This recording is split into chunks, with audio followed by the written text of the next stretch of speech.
야곱이 길을 떠나 동방 사람의 땅에 이르러 본즉 들에 우물이 있고 그 곁에 양 세 떼가 누워 있으니 이는 목자들이 그 우물에서 양 떼에게 물을 먹임이라.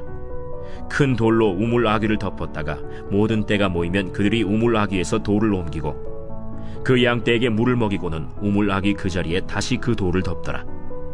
야곱이 그들에게 이르되 내 형제여 어디서 왔느냐? 하란에서 왔노라. 너희가 나홀의 손자 라반을 아느냐? 아노라. 그가 평안하냐? 평안하니라. 그의 딸 라헬이 지금 양을 몰고 오느니라. 해가 아직 높은즉 가축 모일 때가 아니니 양에게 물을 먹이고 가서 풀을 뜯게 하라. 우리가 그리하지 못하겠노라. 때가 다 모이고 목자들이 우물 아귀에서 돌을 옮겨야 우리가 양에게 물을 먹이느니라. 야곱이 그들과 말하는 동안에 라헬이 그의 아버지의 양과 함께 오니 그가 그의 양들을 치고 있었기 때문이더라. 야곱이 그의 외삼촌 라반의 딸 라헬과 그의 외삼촌의 양을 보고 나아가 우물 아귀에서 돌을 옮기고 외삼촌 라반의 양떼에게 물을 먹이고 그가 라헬에게 입맞추고 소리내어 울며 그에게 자기가 그의 아버지의 생질이요 리브가의 아들됨을 말하였더니 라헬이 달려가서 그 아버지에게 알림해 라반이 그의 생질 야곱의 소식을 듣고 달려와서 그를 영접하여 안고 입맞추며 자기 집으로 인도하여 드리니 야곱이 자기의 모든 일을 라반에게 말하매 라반이 이르되 너는 참으로 내 혈육이로다. 야곱이 한 달을 그와 함께 거주하더니 라반이 야곱에게 이르되 내가 비록 내 생질이나 어찌 그저 내 일을 하겠느냐? 내 품삯을 어떻게 할지 내게 말하라. 라반에게 두 딸이 있으니 언니의 이름은 레아요 아우의 이름은 라헬이라. 레아는 시력이 약하고 라헬은 곱고 아리따우니 야곱이 라헬을 더 사랑함으로 대답하되 내가 외삼촌의 작은 딸 라헬을 위하여 외삼촌에게 7년을 섬기리이다. 그를 내게 주는 것이 타인에게 주는 것보다 나으니 나와 함께 있으라. 야곱이 라헬을 위하여 7년 동안 라반을 섬겼으나 그를 사랑하는 까닭에 7년을 며칠같이 여겼더라.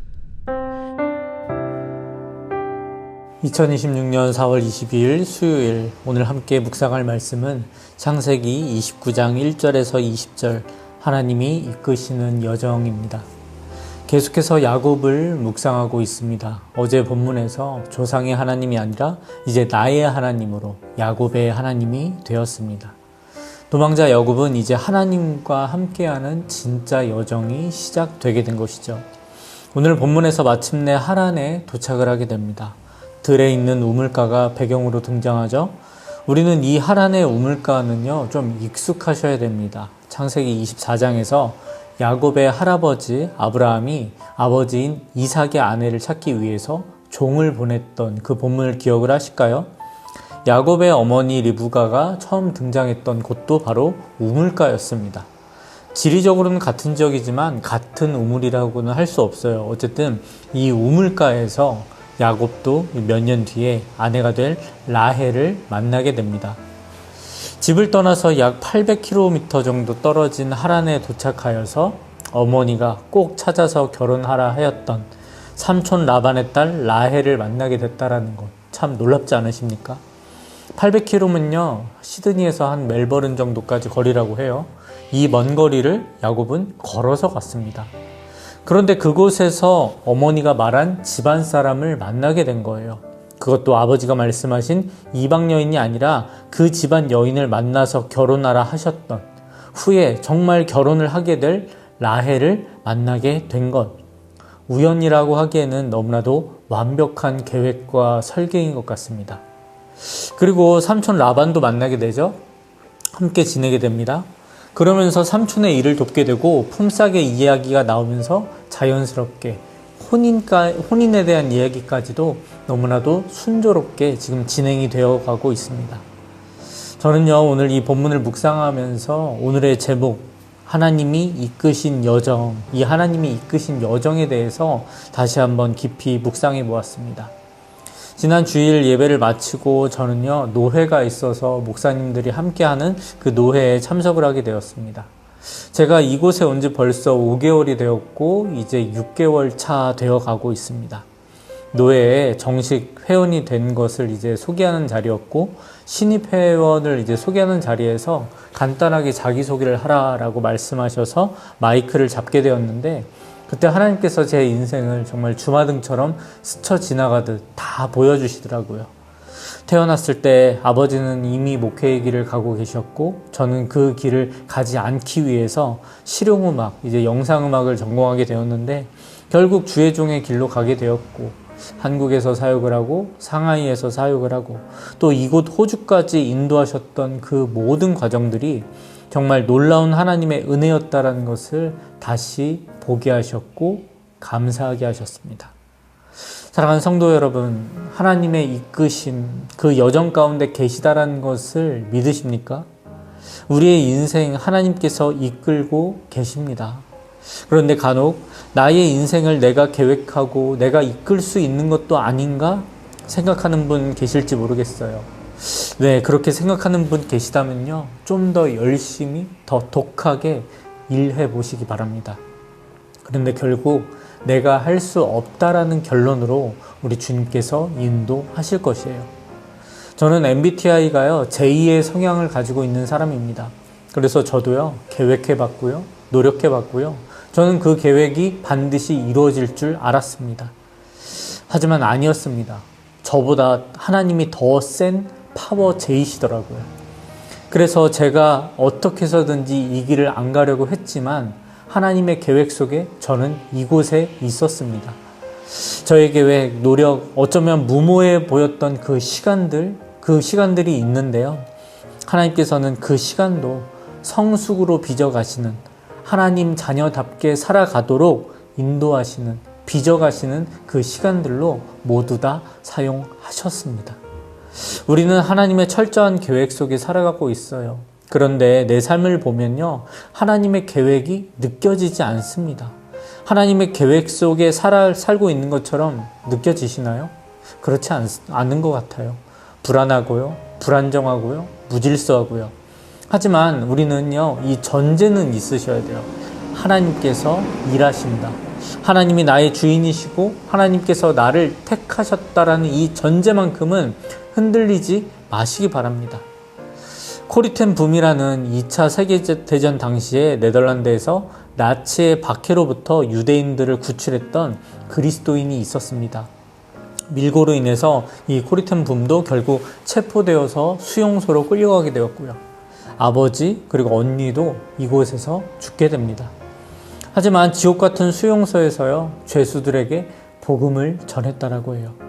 감사하게 수용소에서 살아남게 되었고, 전쟁이 끝난 후에 전 세계를 다니며 복음을 전파할 때 이런 비유를 말씀하셨다라고 해요. 우리의 인생, 우리는 지금 자수의 뒷면을 보고 있다. 실이 엉키고 무질서해 보인다. 그러나 하나님은 그 자수의 앞면을 보고 계시다.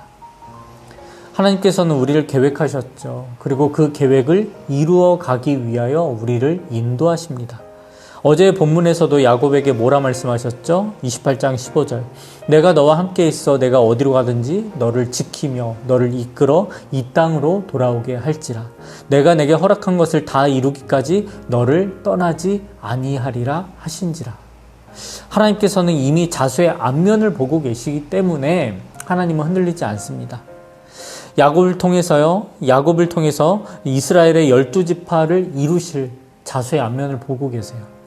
그 다음 요셉을, 모세를, 다윗을, 예수 그리스도를, 그리고 나를, 하나님의 계획 속에서 이 아름다운 자수가 이미 보인다는 것이죠.